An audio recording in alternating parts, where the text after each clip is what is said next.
ಪೂಜಿಸಿ ಪುನೀತರಾದೆಯ ಪುನೀತರಾದ ಬನ್ನಿ ಸ್ವಾಮಿ. ಯಾಕಂದ್ರೆ ಈ ಭವ್ಯವಾದ ಬಂಗಲೆಯಲ್ಲಿ ಶೃಂಗಾರವಾಗಿ ಶೋಭಿಸುತ್ತಿರುವ ಈ ತಾಯಿಯ ಪೂಜೆ ಮಾಡಿ ನಾನು ಧನ್ಯನಾದೆ. ನೀವು ಕೂಡ ಆ ತಾಯಿಗೆ ನಮಸ್ಕರಿಸಿ ಪಾವನರಾಗಿ.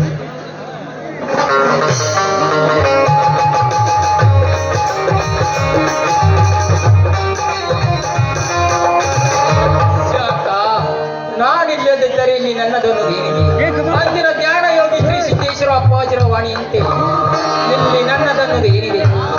ಒಮ್ಮೆ ಹುಟ್ಟಿ ಒಂದು ದಿನ ಸತ್ತು ಈ ನಶ್ವರ ಶರೀರಕ್ಕೆ ಏಕೆ ಅದೆಲ್ಲ ಆಸ್ತಿಗೆ ತಾಪವಹಿಸಬೇಕು. ಕೊಟ್ಟವನಿಗೆ ಮರಳಿ ಕೊಡುವ ಭಾವನೆ ನಮ್ಮಲ್ಲಿ ಇಟ್ಟುಕೊಂಡು ಸದಾ ಶಿವನಾಮ ಸ್ಮರಣೆ ಕೈಯುತ್ತ ಒಮ್ಮೆ ಮುಕ್ತ ಮನಸ್ಸಿನಿಂದ ಕಣತೆರೆದು ನೋಡಬೇಕಂತೆ ಜೀವನದ ರಹಸ್ಯವನ್ನು. ಸಕಲ ವೈಭವದ ಶ್ರೀಮಂತನ ಮಗಳಾದ ನಾನು ನಿಮ್ಮ ಕೈ ಹಿಡಿದು ಮರದಿಯಾಗಿ ಮನೆಗೆ ಬಂದರೂ ಕೂಡ ಪತಿಯ ಭಕ್ಷೆಯಲ್ಲಿ ನನಗೆ ಸ್ವಲ್ಪ ಆಸಕ್ತಿ ಜಾಸ್ತಿನೇ ಇದೆ. ಯಾಕಂದ್ರೆ ನನಗೆ ಪತಿ ಪರದೈವ ಅಂತ ತಿಳಿದುಕೊಂಡು ನಡೆಯುವುದು ನಾನು.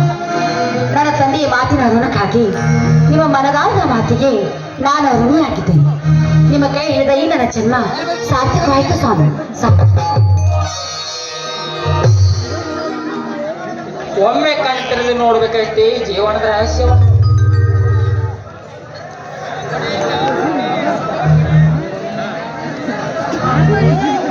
ಇದೇನು ಸ್ವಾಮಿ, ಶಿವನಿಗಾಗಿ ದಿನನಿತ್ಯ ಸೋಲುವ ಈ ನಿಮ್ಮ ಭಕ್ತಿಗಾಗಿ, ಈ ನಿಮ್ಮ ಮನಃಶಾಂತಿಗಾಗಿ ಓಡಿ ಬರೋನೇ ಆ ಕರುಣಾಸಾಗರ.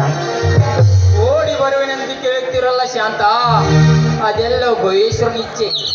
ಕಷ್ಟ ಬಂದಾಗ ಬಾ ಎಂದು ಕೂಗಿ ಕರೆದರೆ ಅದು ಯಾವುದೋ ರೂಪದಲ್ಲಿ ಬಂದು ಭಕ್ತರ ಆಶೆಯನ್ನು ಪೂರೈಸುವ ಇವರ ನಾಸಾಗರ.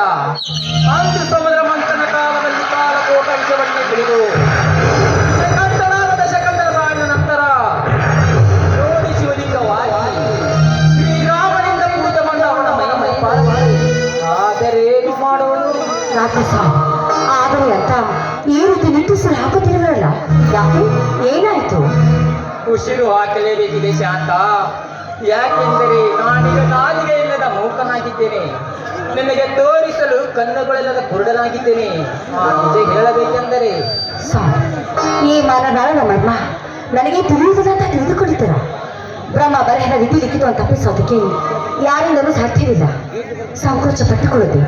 ನಿಮಗಾದ ಕಷ್ಟವನ್ನು ಕಷ್ಟವಾಗಿ ಹೇಳಿಬನ್ನಿ. ಯಾಕಂದ್ರೆ ನಾವೇಮ ಅರ್ಥಾಂಗಿಲ್ಲ ಅಲ್ವೇನು? ಗೆಟ್ಟಿಯಾಗಿ ನನ್ನ ಮನೆ ಪ್ರವೇಶಿಸಿದಂತೆಯೇ ಪ್ರಥಮ ರಾತ್ರಿ ಹಿಡಿದು ಇಲ್ಲಿವರೆಗೆ ಅನೇಕ ವರ್ಷಗಳ ಕಾಲ ನಿನ್ನ ಸುಖ ಭೋಗ ಲಾಲಚ.